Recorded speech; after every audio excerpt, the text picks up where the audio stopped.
Hello. So in this section, I'll be explaining a technical concept to my friend or family member who has never heard of it.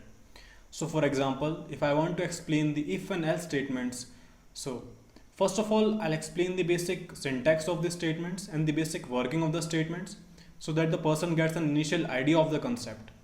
Then I'll relate the concept with the current situations around us. So for example, nowadays when you book a flight and you go to the airport, so the first thing which is done before letting you into the airport is that they'll check your body temperature. So if your temperature is normal and below a certain value, then only you're allowed to enter the airport. Else you're not allowed to enter the airport and you will have to reschedule a flight. So the entire factor here which is responsible for your entrance into the airport is the temperature. So your temperature is below a certain value and it's normal, then only you're allowed, else you're not allowed and you have to reschedule your flight.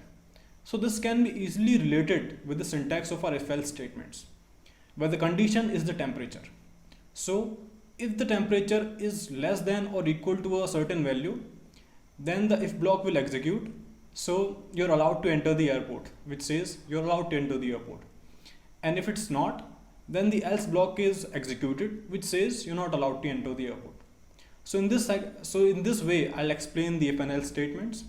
Then I'll move forward to the more advanced topics like the else if statements and then the switch statements and so on.